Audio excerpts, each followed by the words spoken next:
Hey, Boris, about the Soliton radar. I noticed that it doesn't get jammed anymore, even if I get spotted by the enemy.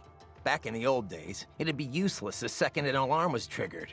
Well, once the Patriots fell, classified technology spread all over the world.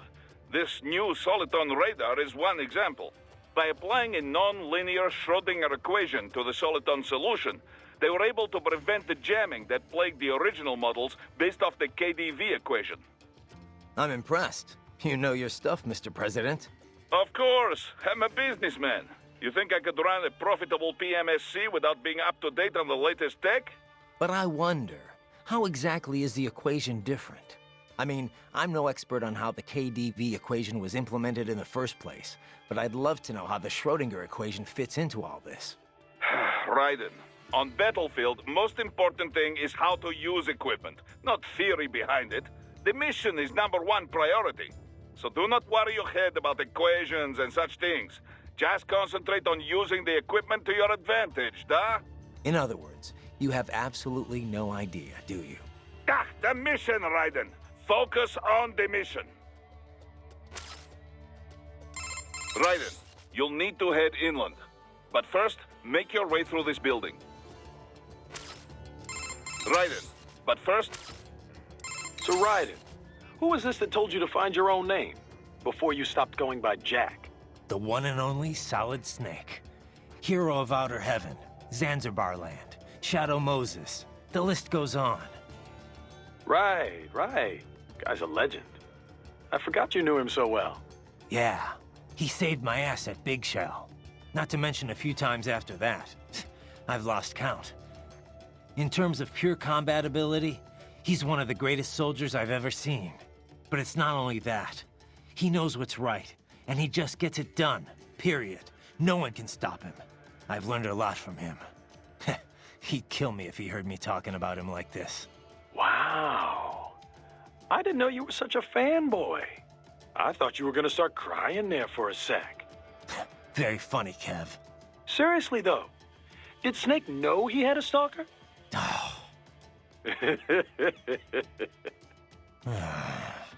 Hey, relax. I'm only ribbing you. I just wish I got to meet the guy, you know? I know. You're no fun. Looks like a war zone out here. The palace cleared out quick when Dolzayev's men showed up. The streets got pretty hot after that. We're definitely gonna see a few civilian casualties here. Luckily, it looks like most of them got out of the city before things got bad. They've basically got control of the entire town.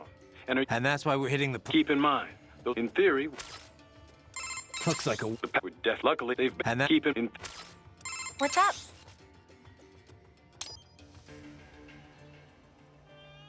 Okay, save complete. Don't let your guard down, okay? What's up? No? Did you need... No, just one. Doc, my fuel cells are running low. What happens if I completely tap them out?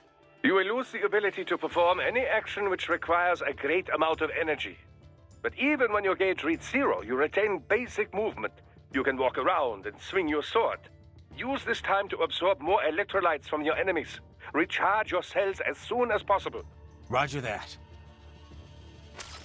Raiden, allow me to give you a recap of visual augment mode.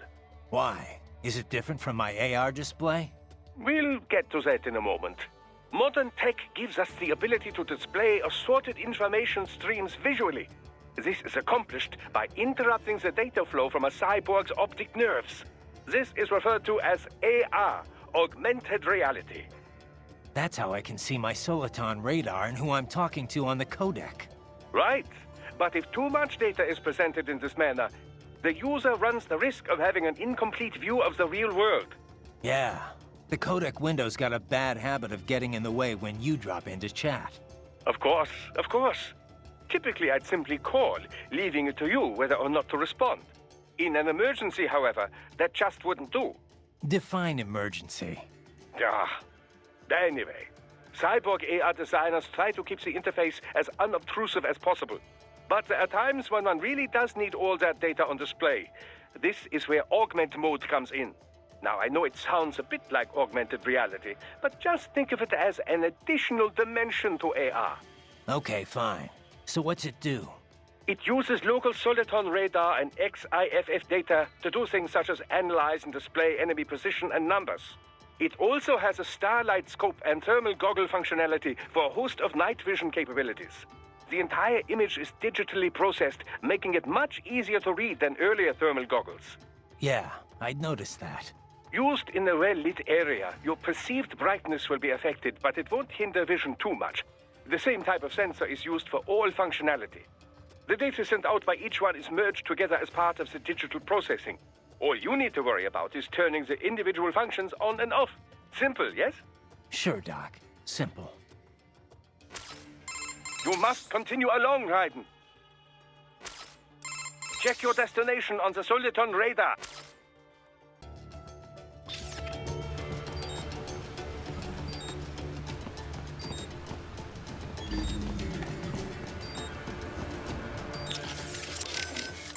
Raiden, but Looks like the... Luckily, And that... keep it in.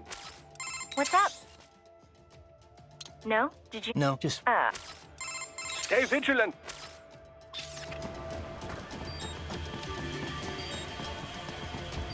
Raiden, you need to head inland.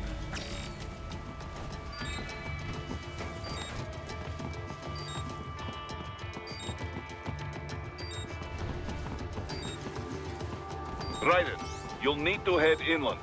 But first, make your way through this building.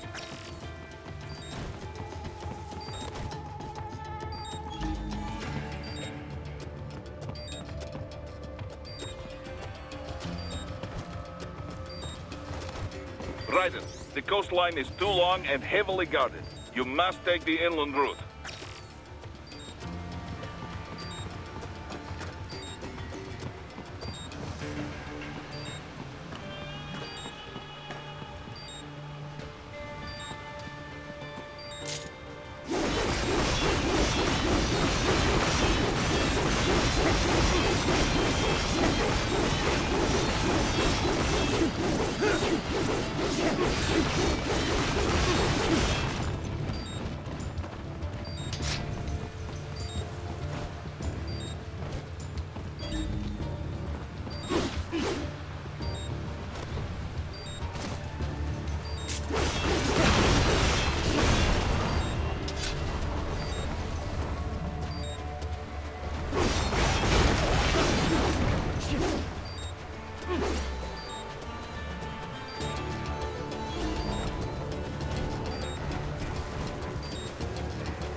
Raiden, this is Boris. Give me your status.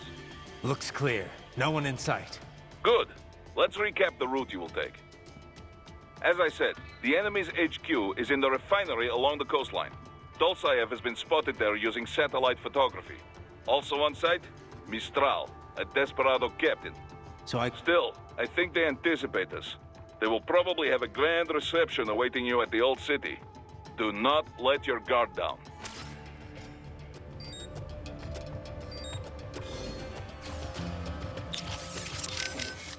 The stealth craft made it back to Sochi all right? Da. Safe and sound. No repairs necessary. Some routine maintenance and she will be as good as new. Good to hear. I'm guessing that thing doesn't come cheap. Well, an old Soviet army friend gave me discount. He runs a PMC, specializing in airborne warfare. An Air Force for hire? That's a new one. Ever since SOP, Mercs started to fill more and more regular combat duties. SOP ended, but the trend did not. Most every modern military relies on PMC support in one way or another. Good news for Maverick, I suppose. Anyway, that's quite the little jet your friend has. I was expecting a lot of turbulence coming in that low, but she was smooth as silk. Didn't feel like I was a bird exactly, but probably the next best thing. The MQ-133C uses a brand new type of active adjustment control system. Sensors on the plane take readings 120 times a second, and to be honest, I don't know how it works. But the crew chief tells me this is what keeps her flying so steady. It is all state-of-the-art technology. There are only 3 of them in the entire world. Even the RQ-133 spy plane she is based on is only 2 years old. It is fitted specially for Cyborg, so maybe demand is a bit low now, but I think that will change soon, eh? It's funny. Its guts are all bleeding edge, but from the outside, it looks almost retro. Until recently, stealth aircraft design was focused on radar-absorbing materials and improving aerodynamics. But lately, engineers are trying to use the shape of the craft to do more than improve gas mileage. Maneuverability is a low priority. This kind of plane is not meant for dogfighting, after all. And we can afford all this? I hate to ask, but will we clear a profit on this op? You need not worry about such things. But yes, we should be fine. Where the proper equipment can make or break a mission, we should have the best. That miss with the anti-air missile last month was a painful reminder of this lesson. Ah, yeah. I see what you mean. Huh. I didn't think flares could still fool anti-air missiles like that. They, can't. At least not with any modern missile. Recent missiles rely on a dual wavelength, or IIR system, for guidance. Flares wouldn't fool either of them. But that was no recent missile I had. That Cusack Derma couldn't even take down a fat tilt-rotor target. And at close range, chort was me. Come on, Boris. We had no intel.